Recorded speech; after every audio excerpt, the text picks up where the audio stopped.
four hobbits stepped over the wide stone threshold and stood still, blinking. They were in a long, low room, filled with the light of lamps swinging from the beams of the roof. And on the table of dark polished wood stood many candles, tall and yellow, burning brightly. In a chair at the far side of the room, facing the outer door, sat a woman. Her long yellow hair rippled down her shoulders. Her gown was green as young reeds, shot with silver like beads of dew, and her belt was of gold, shaped like a chain of flag lilies set with the pale blue eyes of forget-me-nots.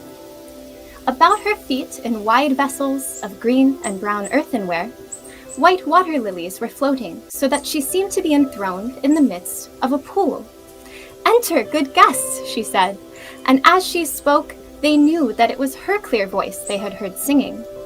They came a few timid steps further into the room and began to bow low, feeling strangely surprised and awkward, like folk that, knocking at a cottage door to beg for a drink of water, have been answered by a fair young elf queen clad in living flowers. But before they could say anything, she sprang lightly up and over the lily bowls and ran laughing towards them, and as she ran her gown rustled softly like the wind in the flowering borders of a river. "Come, dear folk," she said, taking Frodo by the hand. "Laugh and be merry. I am Goldberry, daughter of the river." Then lightly she passed them, and closing the door, she turned her back to it, with her white arms spread out across it. "Let us shut out the night," she said, "for you are still afraid, perhaps, of mist and tree shadows and deep water and untamed things. Fear nothing, for tonight you are under the roof of Tom Bombadil." The hobbits looked at her in wonder, and she looked at each of them and smiled.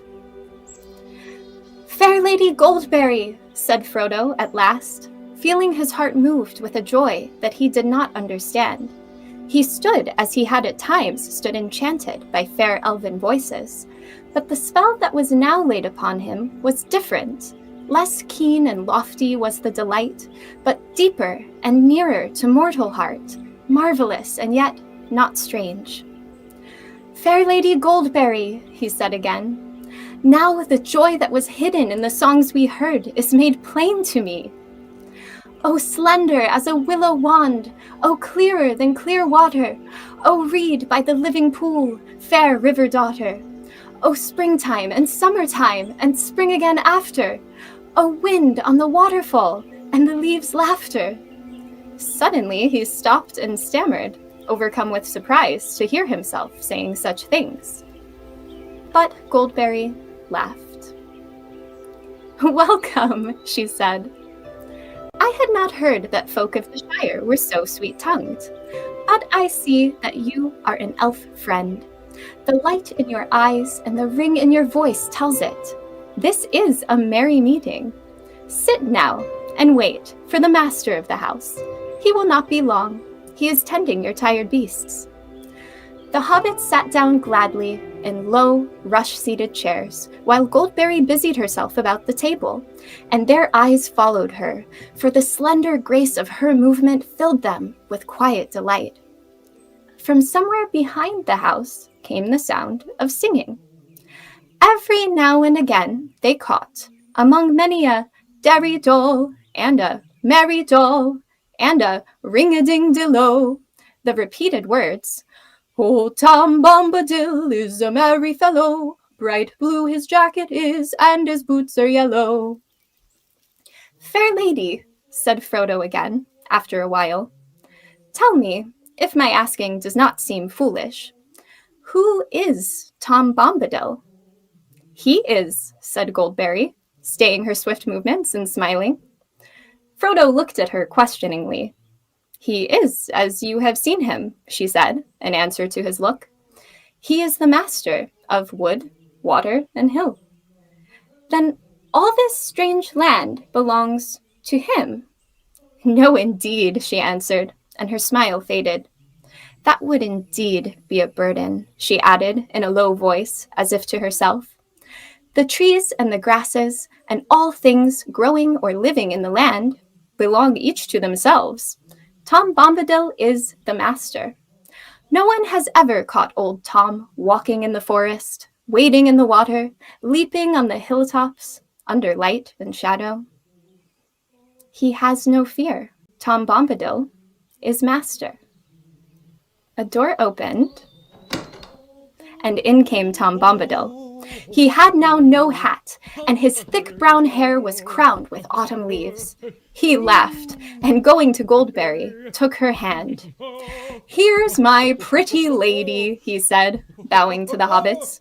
"Here's my Goldberry, clothed all in silver green with flowers in her girdle. Is the table laden?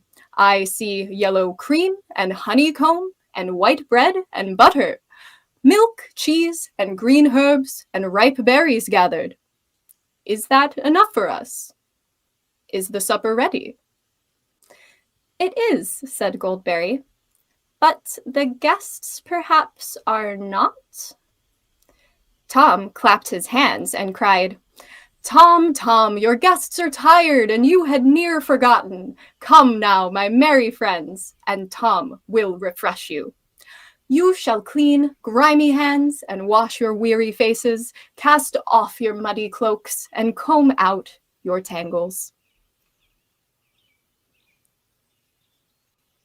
He opened the door, and they followed him down a short passage and round a sharp turn.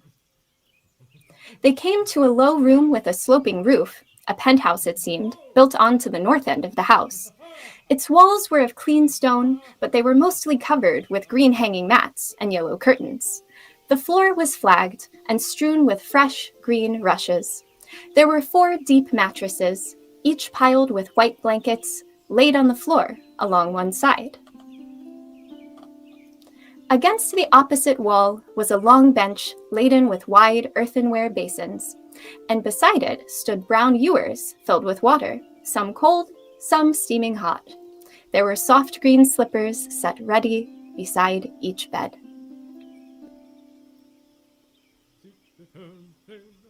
Before long, washed and refreshed, the hobbits were seated at the table, 2 on each side, while at either end sat Goldberry and the master. It was a long and merry meal. Though the hobbits ate, as only famished hobbits can eat, there was no lack. The drink in their drinking bowls seemed to be clear, cold water, yet it went to their hearts like wine and set free their voices. The guests became suddenly aware that they were singing merrily, as if it was easier and more natural than talking. At last, Tom and Goldberry rose and cleared the table swiftly.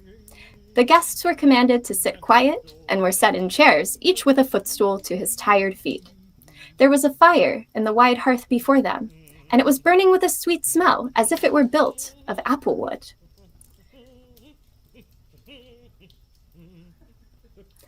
When everything was set in order, all the lights of the room were put out, except 1 lamp and a pair of candles at each end of the chimney shelf. Then Goldberry came and stood before them, holding a candle, and she wished them each a good night and deep sleep. "Have peace now," she said, "until the morning. Heed no nightly noises, for nothing passes door and window here save moonlight and starlight and the wind off the hilltop. Good night." She passed out of the room with a glimmer and a rustle. The sound of her footsteps was like a stream falling gently away downhill over cool stones in the quiet of night.